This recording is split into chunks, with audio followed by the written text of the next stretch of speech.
हफ्ता लेने वाली सास बहू। मुंबई शहर में मोहिनी अपनी सास कामिनी के साथ रहती थी।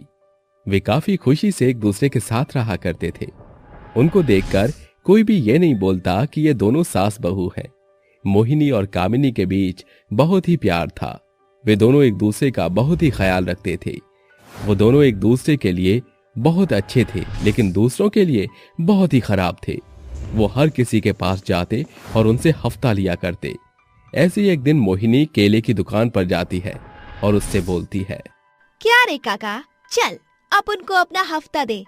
काहे का हफ्ता? अरे तू नया आया है क्या रे? तेरे को नहीं पता है, यहाँ सब अपन को हफ्ता देते हैं। देते होंगे तुम्हें सब, लेकिन मैं नहीं दूंगा। क्या रे, खुद को बहुत शाना समझ रहा है क्या? अपन तो तेरे से आज और ज्यादा हफ्ता लेगी। देखती हूँ तू कितना शानापंती दिखाता है, हैं? दोनों के बीच बहस हो ही रही होती है कि तभी वहां पर एक दुकानदार आता है और काका से बोलता है, क्या काका, तुम भी किससे पंगा ले रहे हो? अरे भैया, तुम लोगों ने इन सबको हफ्ता दे देकर सिर पर चढ़ा रखा है। क्या रे, तू अपन के बारे में जानता नहीं क्या? सुन, तू है इधर की बहू, इसलिए तेरे को कुछ नहीं बोल रहा, नहीं तो अभी तक तू सलाखों के पीछे होती। उन दोनों के बीच में बहस चल रही होती है कि तभी कामिनी वहां आती है और काका का पीछे से गर्दन पकड़कर गुस्से में बोलती है, क्या रे, खुद को समझता क्या है तू? ज्यादा शानपंती दिखा रहा है। तू हमको सलाखों के पीछे डलवाएगा? रुक, जब तू ही सलाखों के पीछे जाएगा ना, तब तेरे को पता चलेगा कि तूने किससे पंगा लिया है। अब मैं तेरे को सलाखों के पीछे डलवाएगी। इतना कहकर कामिनी पुलिस को बुला लेती है और पुलिस के सामने बोलती है, इंस्पेक्टर साहब, इस बुढ़े ने मेरी बहू को छेड़ा है। मेरी बहू तो चुपचाप केले लेने के लिए आई थी। अरे कामिनी बहन, तुम झूठ क्यों बोल रही हो? तुम तो मेरे से हफ्ता मांगने के लिए आई थी। काय के लिए झूठ बोल रहा है रे? तेरी इतनी उम्र हो गई है, फिर भी तू ऐसे झूठ बोलता है। पर तुम दोनों झूठ क्यों बोल रही हो? यहाँ पर मेरे साथ साथ और भी तो लोग हैं। चल चल, तू थाने चल, तेरे को तो अपन वहीं बताएगा। इतना कहकर पुलिस बेचारे काका को अरेस्ट करके थाने ले जाती है और जेल के पीछे डाल देती है।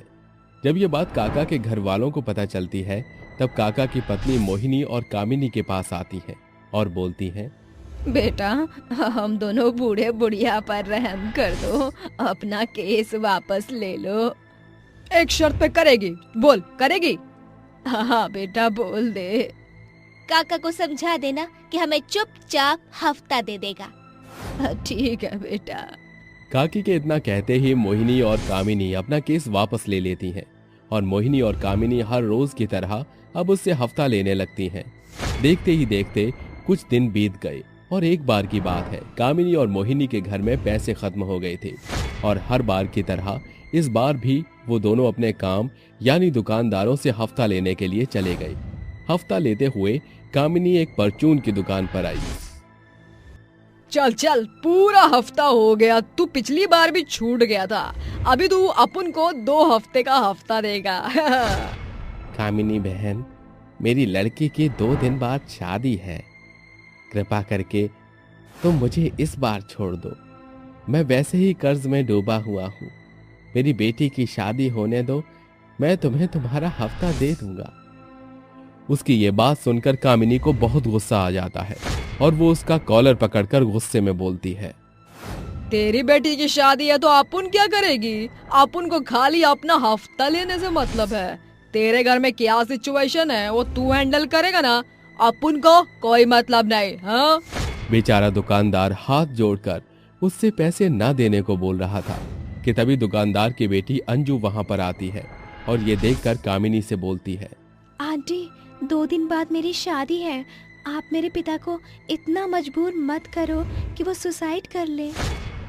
तू आंटी किसको बोली रे? आंटी होगी तेरी माँ, और अगर तेरा बाप मरता है तो मरने देना, मेरा क्या लेकर जाएगा? मेरे पिता की भरी सभा में बेइज्जती हो जाएगी। मैं आपके हाथ जोड़ती हूँ, विनती करती हूँ, कृपया करके मेरे पिताजी से अभी पैसे ना ले। सुन रहे, तेरे बाप की बेइज्जती हो रही है तो इससे मुझे क्या, मेरे को हफ्ता चाहिए, समझी तू? कामिनी बोल ही रही होती है और वहीं दूसरी तरफ मोहिनी रोड क्रॉस करके अपनी सास के पास आ रही होती है कि तभी एक ट्रक से मोहिनी का एक्सीडेंट हो जाता है। ये देखकर मानो कामिनी को एक झटका सा लग जाता है। ये सब दुकानदार की बेटी अंजू भी देख रही थी।